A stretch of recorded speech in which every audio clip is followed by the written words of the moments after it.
मैं हूं अविरल अग्निहोत्री और आप देख रहे हैं सीधा चश्मा सटीक बात। उत्तर प्रदेश में जब से मुख्यमंत्री योगी आदित्यनाथ ने कुर्सी संभाली है तो उनके वादे और दावे हैं कि उत्तर प्रदेश को उन्होंने उत्तम प्रदेश बनाने में कोई कसर नहीं छोड़ी और उसी की दिशा में वो आगे बढ़ते हुए नजर आ रहे हैं। ऐसे में हमारे साथ बैठे हैं समाजवादी पार्टी के राष्ट्रीय महासचिव अधिवक्ता संघ के, तो उनसे ही बातचीत करेंगे, जानेंगे कि आखिर किस तरीके से वो इस उत्तर प्रदेश की राजनीति को देखते हैं। और इनका नाम है संजीव त्रिवेदी जी। संजीव जी, आपका बहुत बहुत स्वागत है। जी बहुत बहुत धन्यवाद अविरल जी। संजीव जी, आप मुझे ये बताइए कि जिस तरीके से उत्तर प्रदेश की सरकार उत्तर प्रदेश को उत्तम प्रदेश बनाने की बात करती है और उस दिशा में प्रयासरत नज़र आती है, उनका मानना दावा ऐसा है और उनका कहना है कि उत्तर प्रदेश में जब से उन्होंने सत्ता संभाली तब से उत्तर प्रदेश को वो आगे लेकर गए। किस नज़रिए से देखते हैं आप? उत्तर प्रदेश को आगे सिर्फ दिनों में लेके गए हैं। उत्तर प्रदेश अपने जो 17 के इलेक्शन के बाद उत्तर प्रदेश अपनी भूमि पर पिछड़ता चला जा रहा है। सिर्फ दिन बढ़ते चले जा रहे हैं, साल बढ़ते चले जा रहे हैं, लेकिन उत्तर प्रदेश जो है वो विकास जो हम छोड़ के 2017 में आए थे उसके नीचे आ चुका है। उत्तर प्रदेश आज त्राहिमाम कर रहा है और कह रहा है बाबा कुर्सी छोड़ दीजिए, क्योंकि आपसे संभल नहीं रही है। उत्तर प्रदेश की जनता परेशान है, महिलाएं परेशान हैं, बेरोजगार है, हमारा युवा जो है वो बेरोजगार है, परेशान हो रहा है। और सबसे ज़रूरी बात जो है कि उत्तर प्रदेश में पीडीए के जो लोग हैं उनके साथ जिस तरीके से घटनाएं की जा रही हैं, जिनके प्रायोजित कार्यक्रम किए जा रहे हैं, प्रायोजित अपराध किया जा रहा है, वो इससे पूरी तरीके से परेशान, दुखी और एक अपने आप को असहाय की स्थिति में लेके आ गए हैं। देखिए, जिस तरीके से मुख्यमंत्री योगी आदित्यनाथ के भाषण तो आपने सुने ही होंगे, वो लगातार जनता को संबोधित करते हैं। उन्होंने कहा है कि जब से हम आए हैं तब से उत्तर प्रदेश में भ्रष्टाचार नाम की हम कोई भी चीज़ को बर्दाश्त नहीं करते हैं और जीरो टॉलरेंस की नीति के अंतर्गत हम कार्यवाही करते हैं। पूर्ववर्ती सरकारें, चाहे वो समाजवादी पार्टी की रही हो या बसपा की रही हो या कोई अन्य सरकार इस तरीके से गठबंधन की भी रही हो, तो उन्होंने कहा कि ये सभी सरकारें भ्रष्टाचार में लिप्त रहती थी। हमारी सरकार जो है वो नीट एंड क्लीन है और हम जीरो टॉलरेंस पर काम करते हैं। आप मुझे ये बताइए, जिस पार्टी के राष्ट्रीय अध्यक्ष एक बार पैसा लेते हुए पकड़े गए हों, ऑन कैमरा आप ही लोगों ने कैमरा चलाया था, उस पार्टी से आप क्या भ्रष्टाचार की उम्मीद करेंगे या उसके साथ ईमानदारी की उम्मीद करेंगे? जिस पार्टी की नींव भ्रष्टाचार पर खड़ी हो, जिस पार्टी के शासनकाल में नोटबंदी जैसा बहुत बड़ा एक प्रायोजित अपराध किया गया, जिस पार्टी का शासनकाल के प्रधानमंत्री असहाय योजना कौन सी कोरोना के समय ने स्टार्ट की थी, उसका बाद में इन्होंने कह दिया कि नहीं, उससे हमारा कोई मतलब नहीं है। इस तरीके से संगठित अपराध किए जा रहे हैं या आप कल्पना नहीं कर सकते उत्तर प्रदेश की जनता का पैसा इस समय कहाँ जा रहा है। विकास कहीं दिख नहीं रहा, ज़मीन पे तो कहीं विकास नहीं आ रहा है। लोग चाहे अपनी बीमारी से परेशान हैं, उसका इलाज करना सरकार की जिम्मेदारी थी। सरकार इस समय जिस तरीके से आप किसी भी अस्पताल के अंदर चले जाइए उत्तर प्रदेश के अंदर, वहाँ दवाइयाँ नहीं हैं, डॉक्टर्स उपलब्ध नहीं हैं, इसकी जिम्मेदारी सरकार की थी। युवा हमारा इस समय पूरी तरीके से अपने आप को असहाय महसूस करता है क्योंकि उसके पास नौकरी नहीं है। नौकरी देने का काम सरकार का था। सरकार अपने दावे, जैसे आपने कहा ना, अपने भाषण देते हैं। भाषण 17 के पहले भी देते तो कहते थे 2 करोड़ नौकरियाँ हर साल। अगर हमारे युवा साथियों को उत्तर प्रदेश के अंदर हर साल 2 करोड़ नौकरियाँ मिली होती तो आज उत्तर प्रदेश वाकई में उत्तर प्रदेश में खुद स्वीकार करता कि उत्तर प्रदेश उत्तम प्रदेश बन रहा है। लेकिन सरकार कहती कि पिछले 60 सालों के अंदर हमने 5 लाख नौकरियाँ दी। 2 करोड़ का दावा आपका था, कहाँ गई वो नौकरियाँ, किसके खाते में है? सरकार नौकरी पे अखबार में निकालती है, उसके बाद पेपर कराती है और पेपर का अगले दिन ही पता चलता है कि पेपर लीक हो गया।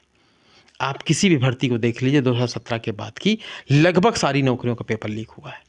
और पेपर का लीक नहीं होता, सरकार उसके अंदर इतना ज़्यादा टेक्निकलिटी उसके अंदर ले आती है कि कहीं हाई कोर्ट के माध्यम से या कहीं भी सुप्रीम कोर्ट के माध्यम से उसमें रोक लग जाती है। सरकार को अपनी योजनाओं को बहुत स्पष्ट करना चाहिए जनता के सामने।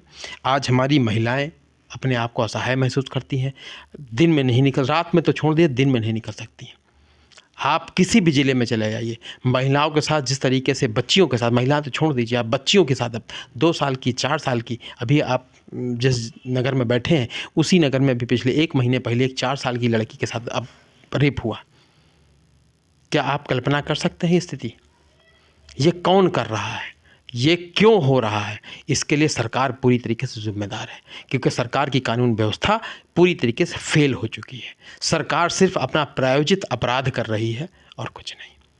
देखिए, जिस तरीके से अभी आपने तमाम आरोप लगाए और उनको साबित करने की भी बात करते हैं, ऐसे में भारतीय जनता पार्टी की तरफ से भी ये कहा जाता है कि जब से उत्तर प्रदेश में जब तक समाजवादी पार्टी की सरकार रही, तब से वो लगातार एकदम अपराध चरम पर था, गुंडावाद था, माफियावाद था, लोगों की ज़मीनें कब्जा कर लेते थे, तमाम तरीके के नारे निकलते थे कि समाजवादी पार्टी गुंडों की पार्टी है, ऐसी तमाम चीज़ें दिखाई पड़ती थी।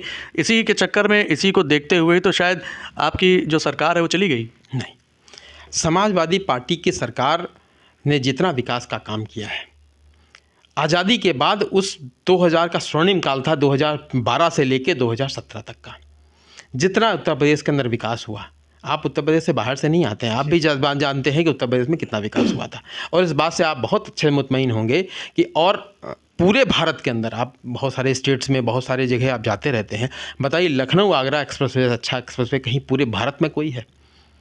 सरकार ने उसको भी बर्बाद करने का प्रयास करने का बहुत काम किया हुआ है। आप जाइए, आज की डेट में जब हमारी सरकार बनी थी और उसका उद्घाटन किया गया था, तो आदरणीय अखिलेश यादव जी ने एक पानी का गिलास लखनऊ से अपनी गाड़ी में बैठे और पानी का भर के गिलास चले थे सफाई तक, और एक बूंद भी उससे पानी नहीं छिलका था। क्यों? क्योंकि हमारी रोड इतनी स्मूथ थी। आज आप जाइए, उसी रोड के ऊपर रोज़ एक्सीडेंट्स हो रहे हैं, रोज़ लोग मर रहे हैं। ये जिम्मेदारी सरकार की थी कि वहाँ पे व्यवस्था इतनी अच्छी चौबस्त होने चाहिए थी कि गाड़ी अगर निकले तो इंटरनेशनल स्टैंडर्ड पे निकलनी चाहिए थी कि एक्सीडेंट ज़ीरो बराबर हो।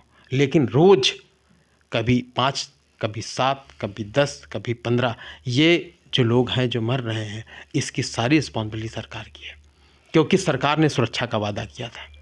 संजीव जी, जिस तरीके से देखिए उत्तर प्रदेश में मुख्यमंत्री जब से योगी आदित्यनाथ हैं, तो उन्होंने युवाओं के रोज़गार के लिए तमाम जो है योजनाएं निकालने का काम किया। जैसे कि उनका ये दावा है, आपने देखा होगा कि ग्लोबल इन्वेस्टर समिट हुई थी, उसमें जो है करीब 35 लाख करोड़ रुपए का जो निवेश है वो बाहर से आया और उत्तर प्रदेश में किया गया।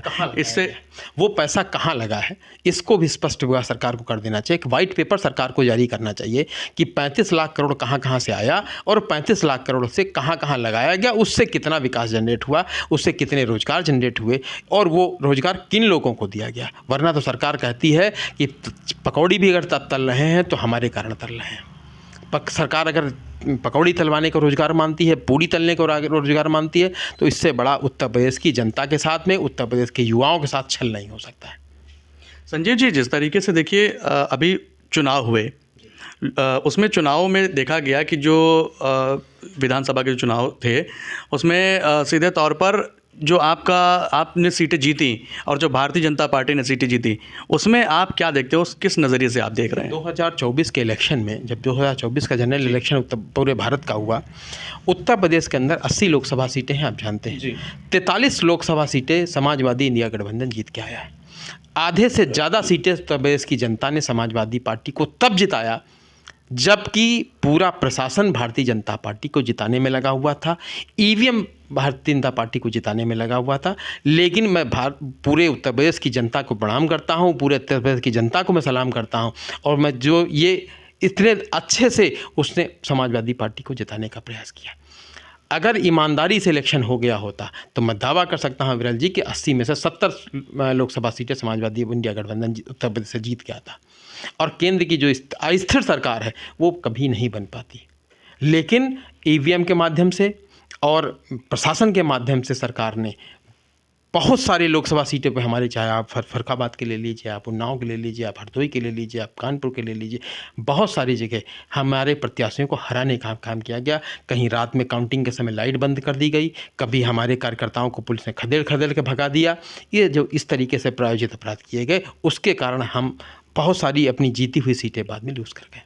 अच्छा संजीव जी, ये बताइए कि जैसे देखिए जब आप सीटें जीत जाते हैं तब कुछ नहीं, और जब आप सीटें हार जाते हैं तब आप ईवीएम कहने लगते हैं। दोनों स्थितियों में कहता हूं कि ईवीएम बंद होनी चाहिए। मैं वहां सीटें जीतूं या वहां से सीटें हार जाऊं, उसके बावजूद भी मैं कहता हूं कि ईवीएम को बंद हो जाना चाहिए।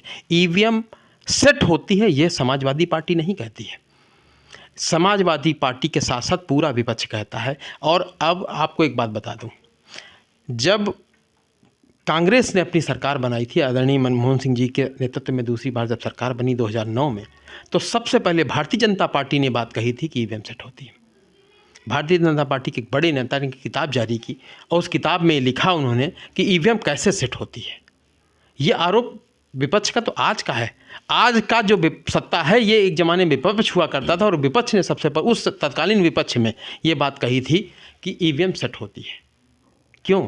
अगर वही विपक्ष उस समय का विपक्ष आज का जो सत्ता पक्ष है, जो वो कह रहा था कि ईवीएम बंद होनी चाहिए, तो आज उनको अपनी बात जो उस समय उन्होंने कही थी वो तो मान लेनी चाहिए और ईवीएम को बंद कर देना चाहिए। जिस तरीके से उत्तर प्रदेश में या पूरे भारत में बैलेट से चुनाव होते थे, उनको करने में क्या दिक्कत है। जो विकसित देश हैं, चाहे जर्मनी हो, जापान हो, अमेरिका हो, जो बड़े बड़े देश हैं, वो कहते हैं कि नहीं, हम अपने यहाँ ईवीएम नहीं कराएंगे, क्योंकि ईवीएम में इलेक्ट्रॉनिक चीज़ों में आप यहाँ बैठ के मंगल पे जो हमारा रोबोट चल रहा है उसको कंट्रोल कर सकते हैं। तो ये कहते हैं ना, इंटरनेट नहीं है, इंटरनेट तो हमारा वहाँ पे भी नहीं है। वहाँ भी कौन सा हमारा जियो ने टावर लगा रखा है, अडानी अंबानी ने वहाँ कोई टावर तो लगा नहीं रखा है।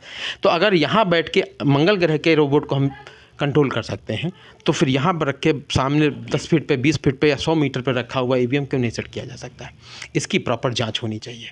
आप जिस तरीके से कह रहे थे कि ईवीएम के बारे में, तो ऐसे में क्या बैलेट पेपर से भी तमाम लोगों ने चुनाव देखे, वो भी हम लोगों ने चुनाव देखे, उसमें भी तमाम जो बूथ कैप्चरिंग का जो मामला होता था वो भी सब देखा। उसके लिए प्रशासन को जिम्मेदारी लेनी चाहिए। भारत के पास मुझे लगता है इतना मजबूत और इतना निष्ठावान प्रशासन है कि अगर सरकार उसको हस्तक्षेप ना करे तो एक यहाँ से बाहर से कोई एक चप्पल नहीं चुरा सकता है। लेकिन सरकार की नीयत में अगर खोट है तो सब कुछ संभव हो सकता है। संजीव जी, एक आखिरी सवाल आपसे ज़रूर पूछना चाहेंगे कि जो आगामी विधानसभा के चुनाव आने वाले हैं, ऐसे में आपकी समाजवादी पार्टी कितनी मजबूत है और क्या उत्तर प्रदेश में समाजवादी पार्टी को उत्तर प्रदेश की जनता ने अपने दिल में बैठा लिया है।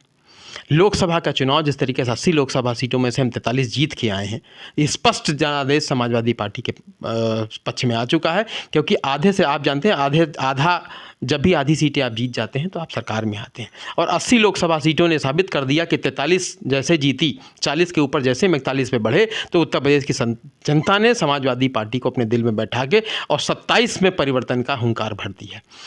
जननायक समाजवादी पार्टी के आदरणीय अखिलेश यादव जी पीडीए के माध्यम से पूरे प्रदेश की जितनी भी पीड़ित जनता है उसके माध्यम से 27 के इलेक्शन को जीत रहे हैं, और मुख्यमंत्री के उत्तर प्रदेश में बदलाव हो रहा है। आदरणीय अखिलेश यादव जी मुख्यमंत्री बन रहे हैं। चलिए, आपको बहुत बहुत शुभकामनाएं संजीव त्रिवेदी जी। और ये थे हमारे साथ संजीव त्रिवेदी जी। इन्होंने बताया कि कैसे उत्तर प्रदेश में समाजवादी पार्टी वापस आ सकती है। इनका मानना है कि पीडीए और जो उत्तर प्रदेश की जनता है वो समाजवादी पार्टी को बहुत पसंद करती है, और आगामी जो चुनाव होंगे उसमें समाजवादी पार्टी कमबैक कर रही है। हालांकि ये तो जनता के ऊपर डिपेंड करता है, जनता ही तय करेगी कि